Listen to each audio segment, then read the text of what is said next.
જોયું હતું કે આ વિષયને લઈને ઘણા બધા ખુલાસા થયા હતા, પરંતુ જો વિગતે વાત કરવામાં આવે તો જ્યારથી ક્યાંક ને ક્યાંક ભારતીય જનતા પાર્ટીમાં અત્યારે હાલ અંદરો અંદર વિખવાદો શરૂ થયો છે, ત્યારથી ક્યાંક ને ક્યાંક કાર્યકર્તાઓ છે, જૂના કાર્યકર્તાઓ છે, એ લોકો વધારે ને વધારે નારાજ થતા જોવા મળ્યા છે।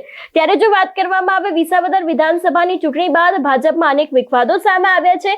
થોડા દિવસ પહેલા જવાહર ચાવડા અને સાવજ ડેરીના ચેરમેન દિનેશ કટારિયાના સ્ફોટક નિવેદનો આવ્યા હતા, ત્યારે અચાનક જ હાલ ભાજપમાં માણાવદર તાલુકાના પૂર્વ મહામંત્રી અને સાવજ ડેરીના ડિરેક્ટર રાજુ બોરખતરિયાએ મીડિયા સમક્ષ એક સ્ફોટક નિવેદન આપ્યું છે। ભારતીય જનતા પાર્ટીમાં અંદરો અંદર જૂથવાદ ચાલી રહ્યા છે અને ખાસ કરીને તેમના દ્વારા ગંભીર આક્ષેપો મૂકવામાં આવ્યા છે।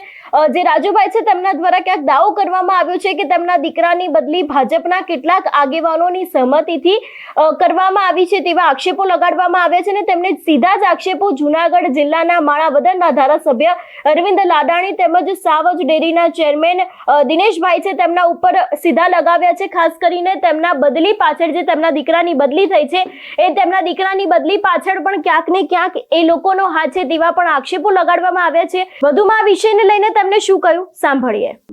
એવી છે કે એ ઘટનાની શરૂઆત આમ તો વધારે ટાઈમ થયો, પણ છેલ્લા 1.5 મહિનાથી આ ઘટનાક્રમ વધારે ચાલુ થયો। મેં મીડિયાના માધ્યમથી મને જે એજન્ડા નહોતો મળતો એ મેં જાહેર કર્યું, એટલે એનો રાગદેશ રાખ્યો। રાગદેશ રાખી અને મને વાયા મીડિયા કિરીટભાઈ પટેલ પાસે બોલાવવામાં આવ્યો। કિરીટભાઈ પાસે બે ગયો એટલે ત્યાં એને મને વાત કરી, મને કે રાજુભાઈ તમે આ કંઈક ખોટું કર્યું।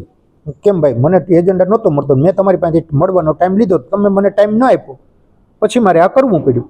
અને તે છતાંય મેં હું કહું પાર્ટીના કોરમ પ્રમાણે મેં કાગળ લખ્યા, મુખ્યમંત્રીને લખ્યો, CR પાટીલ સાહેબને લખ્યો અને સહકાર મંત્રીને લખ્યો।